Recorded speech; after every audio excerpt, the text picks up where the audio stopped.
Good morning, everybody. Thank you so very much for joining. It is Saturday morning. We are so glad that you are here. This is Saturday, February 25th, and we are getting started this morning with our Watch the Flags book club. I am so glad that you have joined. As you're joining, give me a shout out. Let me know where you're joining in from this morning. I see we have Darian House in the house, Apostle. Thank you so much for joining. Miss Sherry Oliver's in the house. Good morning, everybody. Make sure you let me know where you're tuning in from. It's Saturday morning, and we're excited that you are here joining in with us with our Saturday morning book club. We are reviewing, for those of you who may be new to the book club review, we are reviewing this book called Watch the Flags by Dr. Conway Edwards. We're using the content and reviewing what he's written in the book, and then letting God use us to add commentary to that. So I want to say good morning to everybody. Thank you so very much for joining. Good morning. Good morning. Make sure that you give us the opportunity to see who you are. We have a new good morning from someone. At the top of the post that you joined, there should be a little link that says give StreamYard access to see your comments. So we want you to do that so we can see your beautiful face and know who we're talking to on this morning. So make sure that you give StreamYard permission so that we can see who you are. Good morning, everybody. Good morning. Good morning. Good morning. It's Saturday morning. We're so glad you are here. Good morning, everybody. Good morning. Hello, Miss Monica Pride. Thank you so very much for joining us. Good morning. Good morning, everybody. It's Saturday morning, and it's time for us to invest in ourselves. And this, I appreciate your investment on Saturday morning to get up and have this discussion.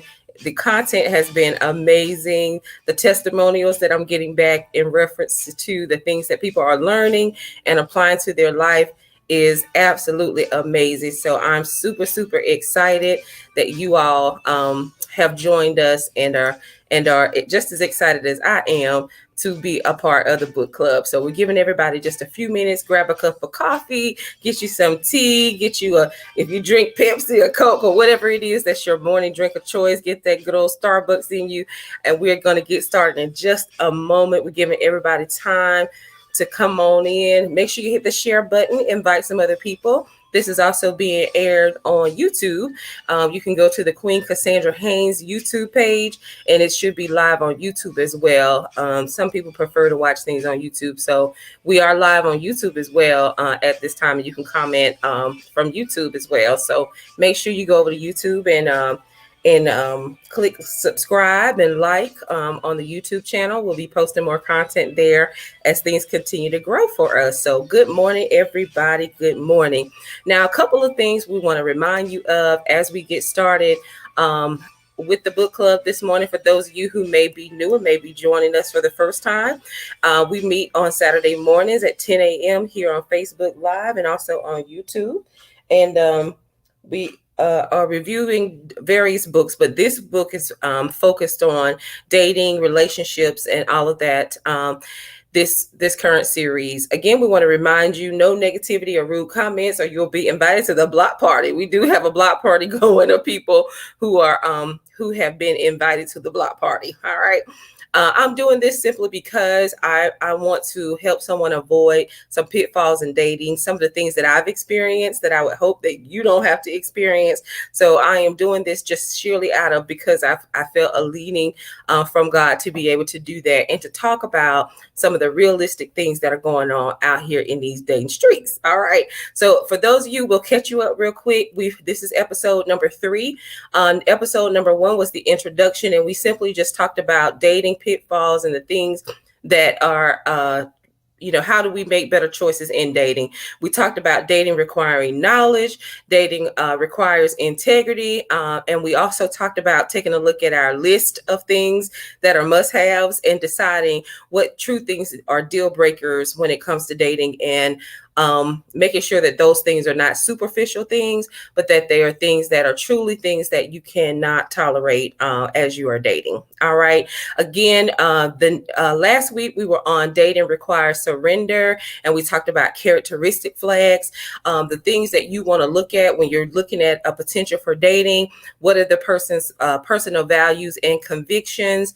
What are some of those character flaws, those things that you see that might be small, may seem a little petty at first, but if you don't pay attention to those things, then you can easily be deceived and be misled. Okay. So we do want to make sure that we are paying attention to those character flags, which is what we talked about last week. And then our week 2 challenge was, we challenged everyone to, hold on, let me get to that. Our week 2 challenge was to rank the components of the fruit of the spirit. So we talked, the book takes us through why you look at those as characteristics that we're looking for in dating. And the challenge for the week was to rank them in order from 1 to 9 with what's most important to you and why those things are important. So that's where we are. So we've talked about that dating requires responsibility, integrity, and knowledge, and that it starts with you and you making the decision and doing your work. And then also looking at the characteristics of people. We know that dating, that attraction is what initially brings your attention to that person. But we want you to know that also not only attraction, but there should be some other things that are just as important as having chemistry and attraction, which are those characteristics of their personality, the things that who they are at the core. So those are the things we talked about last week in episode number 2. Now, this week's episode is all about expectations. Can somebody say expectations? We are on expectations. Okay. So the week 3, we are on expectations. Expectation flags. Every relationship carries with it a set of expectations that people hold. So as we get into the nitty-gritty about dating, and we're thinking about, okay, so I've thought about myself and the things that I can do better. Also, the next thing is I'm looking at their character. How do they act? What are they? Loving, kind, patient, temperance, all the fruits.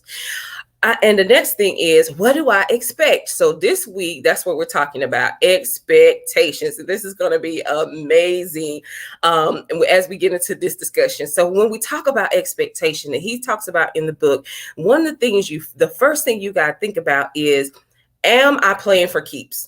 So what is my expectation in dating? Am I playing for keeps? Am I dating with the thought in mind that I am going to keep this person in my life? Or am I dating for fun? What am I doing? What is my expectation from this? Am I simply just dating because I want some company? Am I looking for someone to just be a companion and not really blossom into anything further? What is it that I'm expecting from this dating experience? Am I playing for keeps? Was the first thing you got to think about. Okay, am I out here dating so that I can find a partner for life? Am I looking for someone who can grow and can challenge me? Are we looking to build things for God? Are we just simply looking to build a family? Some people are ready for a family. Am I playing for keeps? What are my expectations as I'm venturing into dating? Because we know dating requires maturity, right? So you got to think about, for the first thing is, am I dating for keeps? Expectations are usually undiscovered until they are not met. Okay. So one thing he talked about in the book is, when it's time for you to think about, what am I expecting? Not only of the other person, but what am I expecting of myself in this situation? You usually don't really think about expectations until they're not met. So until someone doesn't meet your expectations, sometimes you don't think about these things. So, and when we think about expectations, you got to think about, what is it? Figuring out the challenge of unmet expectations can be difficult. Is it me? Is it my communication? Do I have unrealistic ideas about what dating should be like? What are my expectations in this? Have I even taken time to even think about, as I'm venturing into getting to know someone, what do I expect of myself? What do I expect of them? What's our expectation of communication? How often are we going to talk to each other? Are we just texters and we only text and we don't talk? Are we only talkers and I get annoyed when there's texts? Some people don't call me while I'm at work. Some people want to hear from you all throughout the day. This thing around communication and expectations in dating is very important, because as you're getting to know someone, it's your responsibility to let them know, here's what I expect. I would like to hear from you throughout the day, or I'm going to call you on my way to work, and then I'm going to call you on my way home. I'm going to have a very busy job and I can't talk throughout the day. Or either, hey, I'm free. I'm a driver, so I can talk and drive. Those are things that you have to discuss as you go into these expectation categories in your dating life. All right. So while most expectation flags are big and obvious, one thing he talks about in the book is that there are some that may not be easy to conquer. So some things are big expectations, like you expect, if you're getting into this, to be in a committed relationship, that the person won't cheat, that they'll be faithful, that they'll be nice to you. Those are big expectations. But what we're going to talk about today are a little bit of those few nuances, the small things that may cause a relationship to not go successfully. Okay, so some expectations are big. We know the basic things are big, but are there some things that cannot be easily spoken that you expect in a relationship? So the first one, he gives us a green flag. We're going to start on a positive note today. This green flag is that you can confidently show up as your authentic self. Okay, so one expectation that is a green flag is that you are talking with someone, you're getting to know them, you're dating them, you're discovering who they are, and being with them allows you to be your authentic self. You don't have to put up a front. You don't always have to think about everything you're going to say. You don't have to walk on eggshells. Being with them allows you to be your authentic self. You can flourish. You can show your personality. You can be excited. You can dress the way you want. You can be who you are. You can be the man or woman that you are in the situation, because they have a personality. They have a thing about them that allows you to be your authentic self. The question is, I want to ask, and I'm looking for feedback, so please give me some comments, is how long does it take for your representative or their representative to show up? Okay, let's talk about this concept of representatives now. So we know that we always want to give a good first impression. We always want to be, put our best foot forward. We want the person to see the positive things about us and how great we are inside. But truthfully, most of us present our representative first. And I know some of us have been conned, have been misled, have been mistreated by the representative. So let's talk about this whole concept of the representative, which is the person that you want people to see who may not be the person you really are. So as we think about this green flag of, you should be asking yourself, am I truly able to show up as the real Cassandra, the real person? Am I able to be my authentic self in this situation with this person? Or do I always have to feel like I've got to be perfect, never out of place, always got to be doing things right? Am I walking on eggshells? Can I be myself with this person? Am I giving the representative, which is the person that I want them to see, but maybe they're not really who you are inside? So this whole principle about representative in the relationship, anybody have any comments about the representative? So Darian says some of these folks are so good at showing up in costume for years. Yes, Darian, come on. Some of them have they have perfected the representative. All right. So that is why we are having these discussions and we are talking through these things, because it's important for us to understand these things so that we know what to watch for. Because if you haven't thought about the fact that the person is maybe not giving you their authentic self in the beginning because they want you to like them, they want you to be attracted to them, and you haven't embraced this concept of, maybe I'm seeing a representative. That's why it's important for us to slow it down. It's important for us to slow this thing down and get to know people and get to see who they are really in the inside, because at the end of the day, you may be dealing with their representative. And sometimes it may take them a long time to show who they really are. Now, but if you think about it, if you go back to what we talked about last week in episode 2 about the characteristic flags, there are some things that are characteristic flags that will show up earlier than others that will give you a hint that you might be dealing with a person's representative instead of genuinely who they are. This comment says, sometimes we see who they are and we ignore it. Absolutely. That's why it's called a flag. It's called a flag because you're supposed to pay attention to it. It's not to be ignored. Knowledge is power. And so as we are getting this knowledge on these good old Saturday mornings, I want you all to use this information and to make better choices, because if we're learning the flags and we see them and we ignore them, then it goes back to week 1 where we talked about that self-inflicted damage. If we are ignoring the flags, we're ignoring that the person's giving us the representative. We've learned that it's a representative, it's not the real person, and we choose to continue on anyway, then we have entered into what he calls in the book self-inflicted damage, which means you are continually to harm yourself and not do yourself any good. So absolutely, thank you for the great comments. Your emotions, your will, and your style should be displayed in order for your potential to see who you are. So should you really be able to display your emotions, your will, your style, the way you do things, you should be able to display those things and be your authentic self. What does the word authentic mean to you, though? So any comments when you think about the word authentic, and when you're looking at it from a dating relationship, what does it mean to be authentic? What does it mean to be my real self? You don't have to type it on the screen, but I want you to take a moment and just think about authenticity. What does it take for me in a relationship to feel like I can be my real self? What does it mean for me to be authentic? And take a moment and think about that.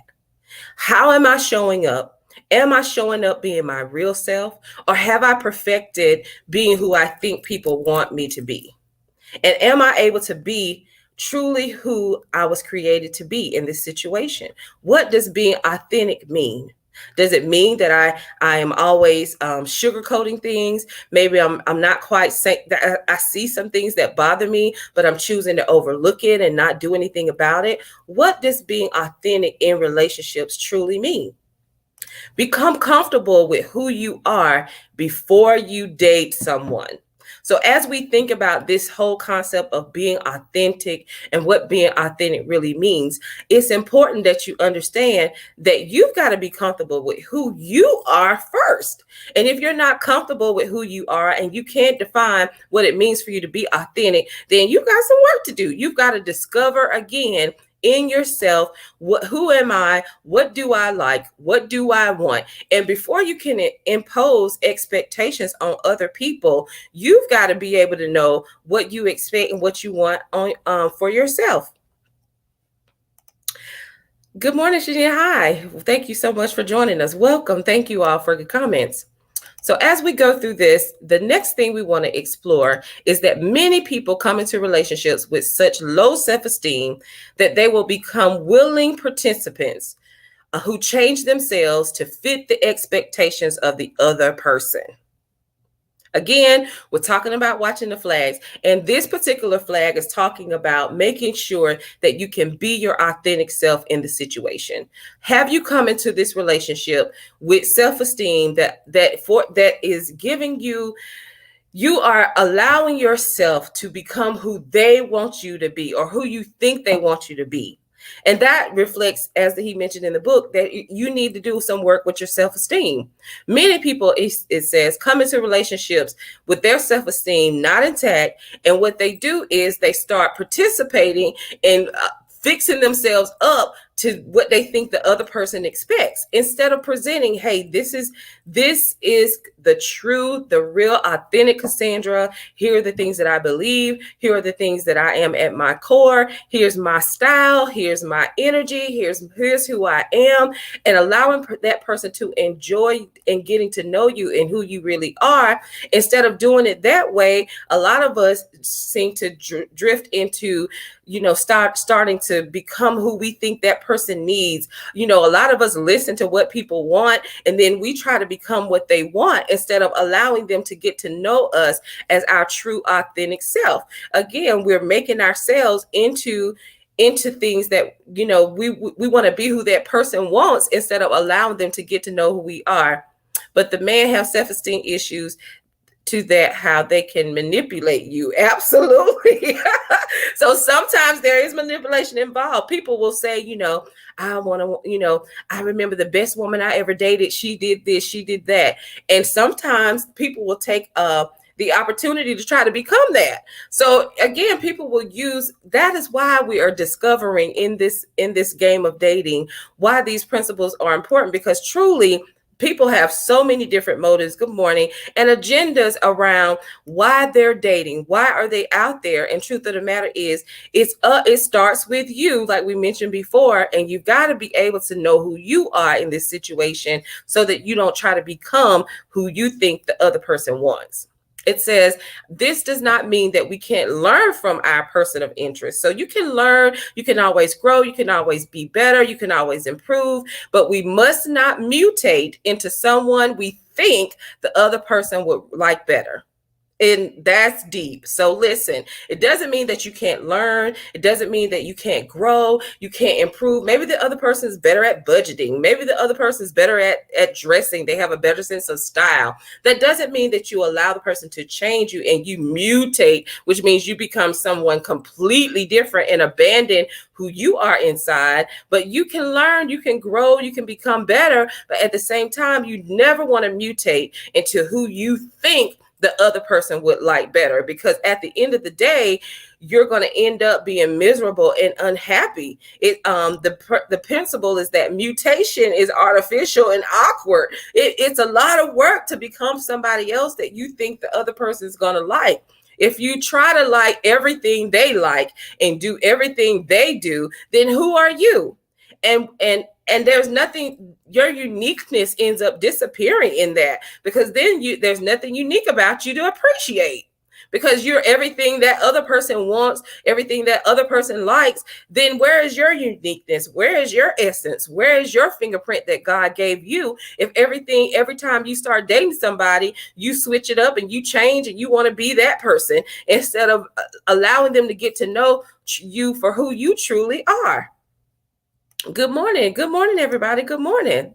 That's how you lose yourself. Absolutely. Hey, good morning, Sabrina. Good morning, Debbie. Absolutely. That's how you lose yourself in relationships, is by mutating into what you think the other person wants.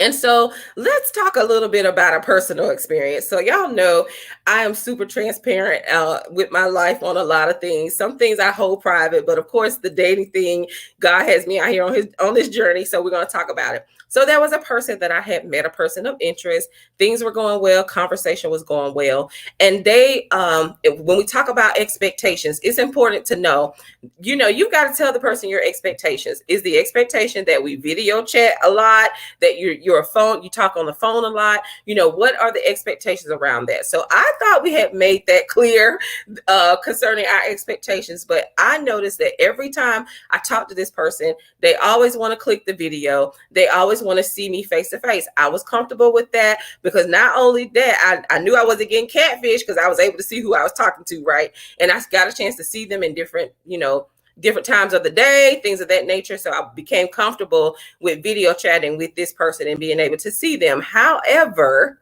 it turned into this person always wanting me to show my body. Hey, let me see you. Stand up, turn around. Let me see the back. Let me see the front. It started off as, I like you. I think you're beautiful. And it went from there to, let me see you. Let me see, y'all know we're going to be real, raw, and relevant over here. Turn around. Let me see you from the back.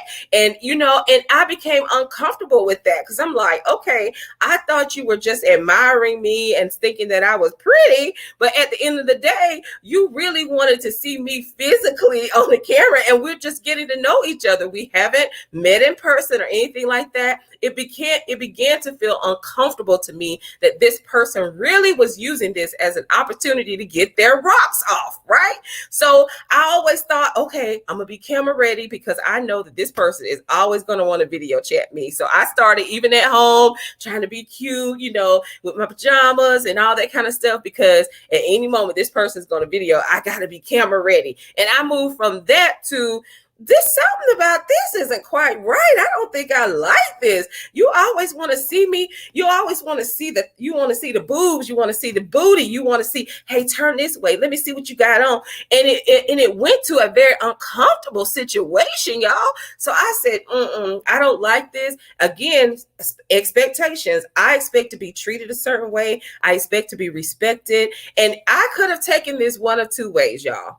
And this is where we got to know who we are. I know that God has called me to be a queen, and that I am worthy of a mate who understands that about me. I'm respectable. I carry myself in a way where a lot of people already think I'm married. And at the end of the day, I don't have to allow you to subject me to you making a physical object out of me and treating me like a piece of meat that's on display for you every day on FaceTime when I don't like that.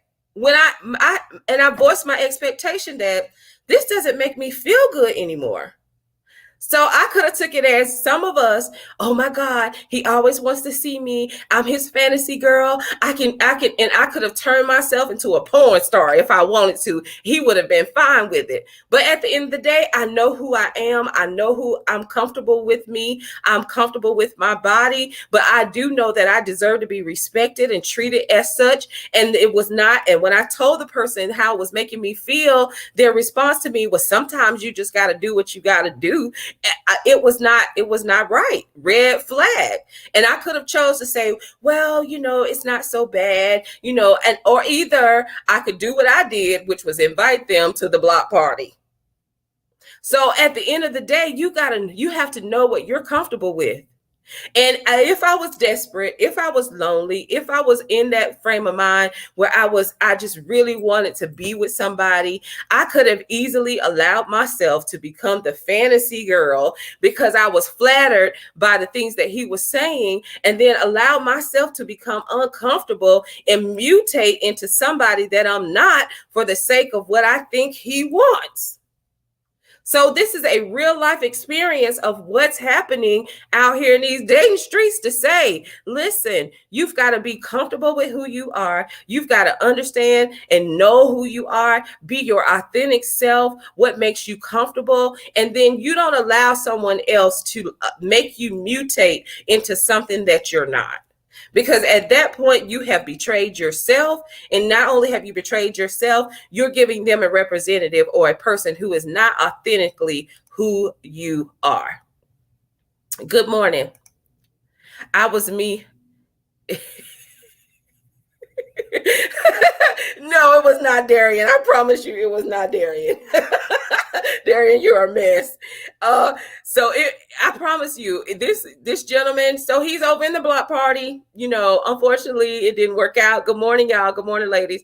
We're talking about expectations in relationships. And what we're talking about this morning is not allowing someone to cause you to mutate into something that is not you. When you are with a person and you cannot be your authentic self, and then you start doing things just to please them because you think that's what they want, but you're betraying yourself and you're betraying who you really are inside, then that is a problem. That is a red flag, and you are not your authentic self. So you've got to think about, if you continue to do that, then you're getting rid of the things that are unique about you, and you're becoming what everybody else is. I could have become a internet porn star. I could have become that fantasy girl for him, but I decided that's not how I want you to get to know me. And had I continued on with that, I would have become someone that I'm completely not. And yes, I believe in intimacy. I believe in those things in the right context and relationship, but you're not going to force me to become somebody I'm not on camera because that's who you want me to be. And that's not who I am. Expecting marriage to, come on, this is the next one. Expecting marriage to fix the other person. Marriage only amplifies what you already have on the inside. So again, these things that we're seeing, these expectations, these things that are, that's causing me a little pause. Don't ever think that just because you think you can love that person beyond what you see. No, ma'am. No, sir. Marriage will never fix the other person. Actually, what I've discovered when I was married is that marriage amplified the things that I saw in the beginning. And I chose to ignore them. I didn't address some stuff. And then I got married thinking, oh my God, we're married now. It's going to be different. He's going to want to do things. No, no, no. Marriage is not the fixer of people, okay? Just because if you are a pervert before you get married, if you're promiscuous and you're a cheater and, he or she doesn't do things right before you get married, marrying them is not going to stop them from cheating. It's not going to stop them from being who they are. It's not going to stop them from being abusive. It's not going to stop them from doing the negative things that they're doing before marriage. Marriage doesn't fix it.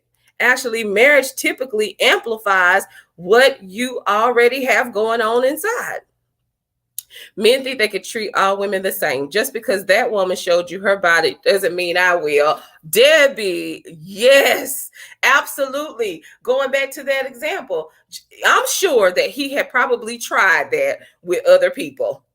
But because he thought that you try to fit, one size does not fit all in relationships, okay? So when you're dating, one size does not fit all. What you did for somebody else, maybe that's not what you need to do for this person. And because maybe the previous person was okay with doing all that on camera, doesn't mean that I'm going to be okay with it. That goes in everything. When you're getting to know somebody, someone takes people to the same restaurant. Some people do the same thing. Some people, when it involves sex, they try to do the same tricks in the bedroom with every single woman, every single man. Everybody doesn't like the same thing. One size doesn't fit all. Absolutely. I'm getting on a tangent with that for some reason, but one size doesn't fit all. So I need you to be open to discover dating in a different way, because you can't do the same thing you did with your ex-wife, your ex-husband, with a new person, because your new boo may not like that. But it worked last time. Well, guess what? It may not work this time. You've got to be open to try something different. But please know that the things that you see before you get married will not be fixed when you get married. Matter of fact, most things get a little bit worse after that expectation of marriages, of impressing you, is gone. Save yourself of the pain and be honest about real flaws. Plan that the person you marry will be worse once you're married and comfortable without having to impress you anymore. Please excuse the typo, y'all, but please know that you need to save yourself the pain and be honest about what you really see. If there are things about that person that really bother you, but you just choose never to say anything about it, it's going to get worse because you don't address it. And once that person is comfortable in this relationship with you and all of that, guess what? The need to impress you is gone, and they're really going to become who you are, who they really are. The people you date tell you exactly who they are through their actions. And if you believe that there will be a dramatic change after marriage, you are sadly mistaken. So these are the principles that he's talking about in the book. I didn't make this up. This is an author who has had experience. Again, I'm just emphasizing through my own personal experience that you've got to, it is what it is. What you see is really real. That is who they really, really are. So think about your own behavior and actions as well. So it's not always on the other person. Do you have some areas where you're set in your ways? As we get older and we're dating, I'm 46 now. Thank God I don't look like what I've been through. But even at 46, I've got to know there's some things that I'm kind of set on, and truth of the matter is they're not deal breakers, but there are small things that aggravate me. Am I set in my ways? Yes. There are some ways that I can compromise on, but those are things that you've got to know, and if there are things but regardless of the fact, you must have deal breakers that absolutely are not negotiable. Like I told y'all, being angry, being abusive, all those things. I have a list of my 5 things that are deal breakers that I don't compromise on. But am I set in my ways and some other little things? Probably so. And I could do some work and compromise. That's what relationships are about. But no, do you have some areas where you're setting your ways? Think about it. Stop making excuses for yourself and do your work instead of that's just the way I am. I'm not changing for nobody. Listen, if you're open to dating, there may be some small things. Again, we're not talking about those big things like cheating and being abusive and all those things. We're not talking about that. We're talking about little things that you can compromise on. Listen, let me tell you something. There was somebody that I was in a relationship with that was absolutely aggravated about toothpaste. Okay. And this person could not stand for you to squeeze the toothpaste. They could not stand for it. It always had to be rolled up, and it was an issue. So you know what I did? I went and bought separate toothpaste. Here, you have your toothpaste. I have my toothpaste, because that's something that a person can be set in their ways about that can cause conflict and bad feelings. And it's something so simple, but you've got to figure out in relationships how you're going to compromise. It may be that every time you go to visit someone, their toilet paper is always on the opposite side of the way you feel it should be. These are some small nuances, and it may seem silly examples, but I want you to see how little things can become big things if you're truly set in your ways. So you got to think, some people don't allow people to walk around their house without shoes on. So if you go to their house, you got to take off your shoes. That is just their thing. They are set on that. And you got to decide, am I going to deal with it? Am I not going to deal with it? Does this work for me? Does it not work for me? These are all decisions that you need to make before you are in deep with this person, because it doesn't change. And going into a situation thinking you're going to change someone is not the thing to do. Okay. It's just not the thing to do. Debbie says, that's why I'm single. I'm going to call you out when I see something I don't like, and hope they do the same. Yes. So Debbie, with you being that way, and the other thing about it is, even though you're calling people out, you got to think about your approach to it. Some of us call people out in a way that's just aggressive, and that, but you've got to go back to what we talked about last week about those fruits: kindness, meekness, goodness. You can correct people, you can call things out, but it's your way of communication that really matters when you're calling people out or you're in a relationship. Because remember, the goal is relationship. Right? What are we expecting? Are we playing for keeps? So if we're playing for keeps in this game of dating, then I've got to be able to call you out, but do it in a way that it does not destroy you. Do it in a way that it's not demeaning. So there's nothing wrong with holding people accountable, calling people out, saying things that you don't appreciate or that you see, but you got to be able to communicate it in a way that helps.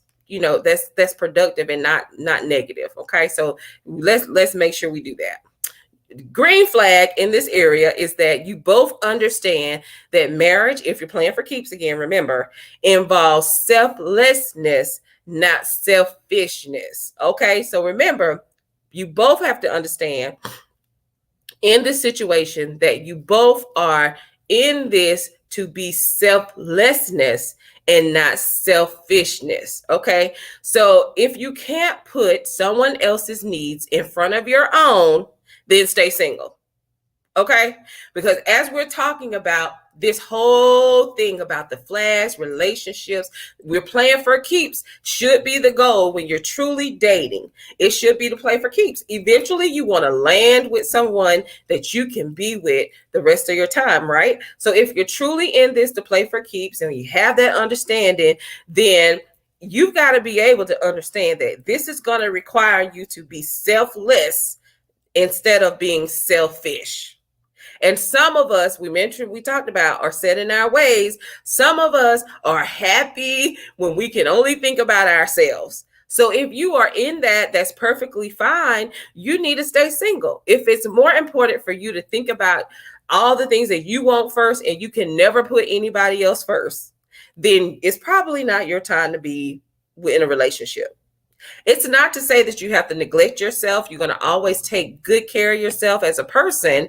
But when you enter into a partnership, a relationship, then that is when the concept of being selfless enters into the situation, which means that I've got to be okay with sometimes having to put the other person's needs in front of mine.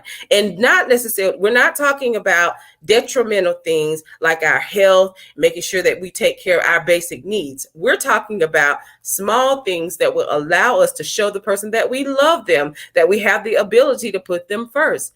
Don't marry or be in a relationship and make them miserable because you don't want to serve them or put their needs first. Some of us want to be in a relationship because what it benefits us. Yes, every relationship should have some benefits. But if you're going into it and it's all about you and only me and I don't ever think and all what I want and my list and all of those things, then you're selfish. You are not ready to enter into selflessness. So that's required. So don't get into a relationship if you are in that I'm in my selfish season. So if you're in your selfish season, you need to be selfish and single.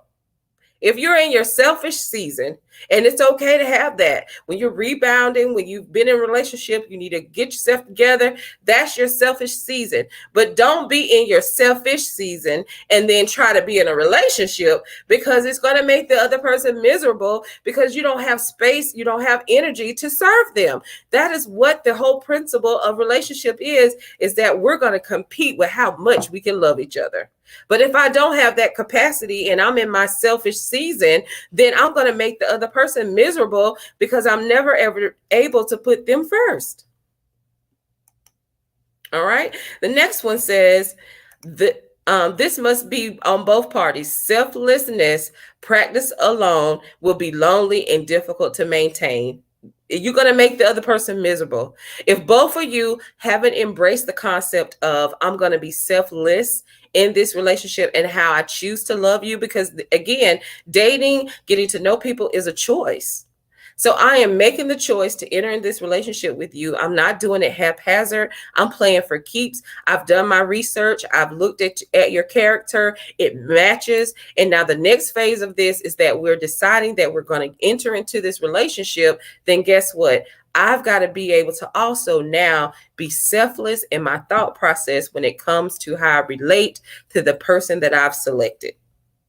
So both of us have got to make the decision that we are entering into this situation in a way that allows me to put you first and you put me first. Okay. So those are the things that we talked about in this particular chapter about expectations. So as you think about, is my expectations that I be selfless, or my expectations that, the person has the understanding that I'm not going to mutate and become somebody that they want. I'm going to give them the opportunity to get to know who I really am. Is my expectations that they always are available? Have I communicated our expectations around communication? Have we talked about how often we're going to talk, how often we're going to see each other, our efforts, who's going to, if this long distance, who's going to be expected to travel, who's going to be expected to do this? When we go out on dates, are we going Dutch? Are we paying for each other? Are we taking turns? Is the expectation that the man always pay? These are things that are expectations that we've got to be able to conversate about and have interesting dialogue around as adults, because again, remember, dating requires maturity. So, our challenge for the week, for those of you who bought the book, is to read the interlude. There is so much information that's power packed that we won't make it through today. But in the book, there are 5 buckets that a person should have had fulfilled as a child. And he talks about those 5 buckets and kind of why they're important as you're going through the dating process when it comes to expectations. The valuable bucket, did you develop your self-esteem? It talks about vulnerable. Are you okay with being vulnerable? Did you have that bucket filled? Do you know the appropriate way to be vulnerable? It talks about the imperfect bucket. Do you have that bucket filled? Are you, do you understand that there are things in your life that are not going to always be perfect, but you're working and striving towards your goals? It talks about the dependent bucket. Some of us are so codependent. We were never taught how to be independent, and we are entering as an adult into relationships, and our dependency bucket is not full. It talks about being spontaneous and open and being able to have adventure. Some of us are scared to take risks because we've seen different things in our life growing up, and so our spontaneous bucket is empty. We don't have anything in our spontaneous bucket. We're afraid to take risks. We're afraid to try something different. We're not open to new things. So the week 3 challenges, I want to challenge you to read that material, think about those buckets, determine which ones are full in your life and which ones you need help with. And because those buckets should have been filled before you get into a relationship, so that you don't have expectations of the other person to fill those basic needs in your life. There are some things that you should have gotten along the way that you may be missing. So it's important to look at those buckets, think through them, and decide where I am in my life. And am I giving false expectations and putting false expectations on people that really they can't feel for me? There are some things in life that another person just cannot feel for you. If you were never taught how to not be codependent, and you have this thing about you that you can only do things when other people help you, that is something you need to overcome. Y'all know I believe in Jesus and therapy. So some people need therapy to think about some things in their life. Go talk to somebody neutral who doesn't know anything about you and say, hey, I feel like I'm never happy by myself. Is there something missing in my bucket? I need to become more independent in my decision making. I was never taught. I always we're told that I had to be hard. Men don't cry. Men, some of y'all need to go talk to somebody and say, I have this thing about me that I can't show vulnerability. My vulnerability bucket is empty. Help me to understand how to fill that bucket so that I don't expect the other person to always have that thing that they've always got to feel like, oh, I'm a wimp. No, you don't. I'm not a wimp. I just know how to be vulnerable, and you don't.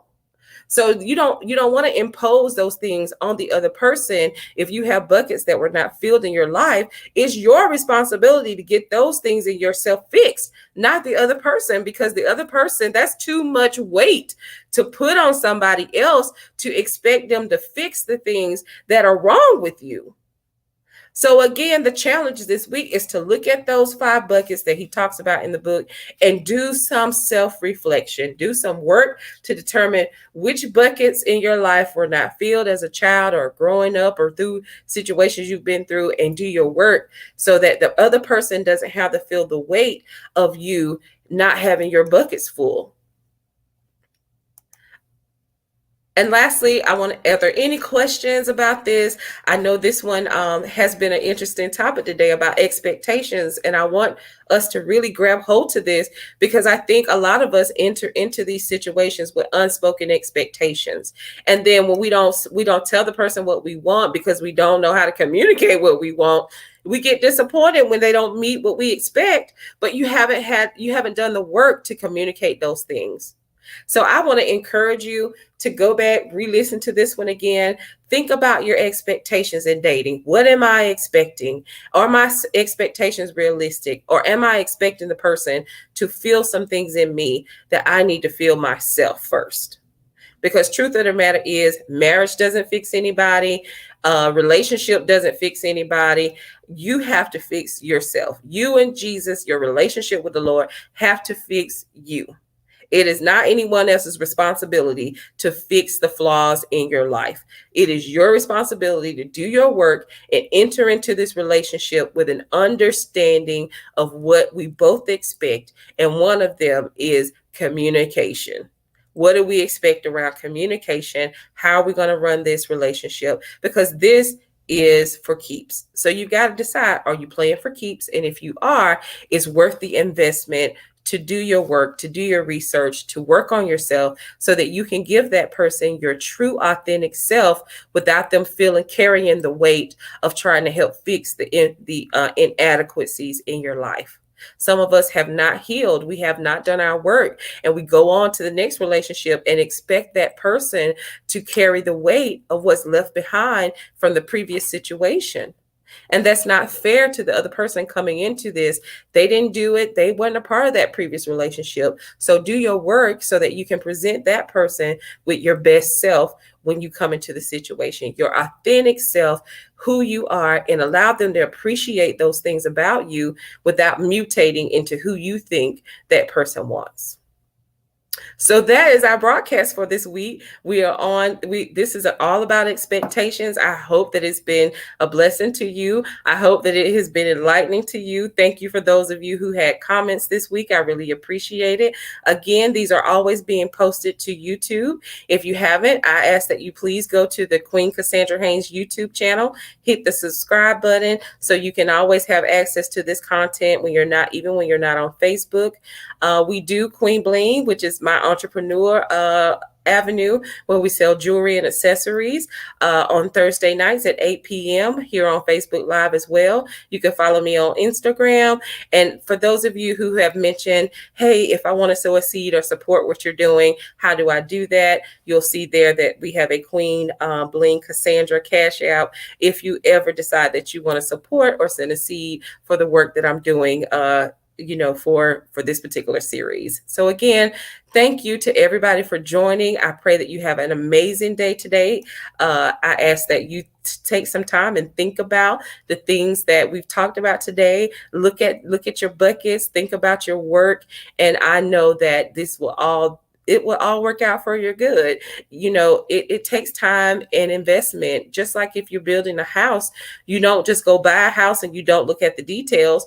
When you're thinking about buying a house, you are looking at every detail, every feature. You want to know about the surrounding, the community. You want to know about the value of the house. So if we do that much work for places that we live, then why not do that much work for a relationship that we really want, a partnership that we can grow in and be successful in. So again, thank you all so very much for joining. We ask that you have a good day. Hopefully it was great information, and we'll see you next Saturday at 10 a.m. Have a blessed, wonderful day, everybody. Bye-bye.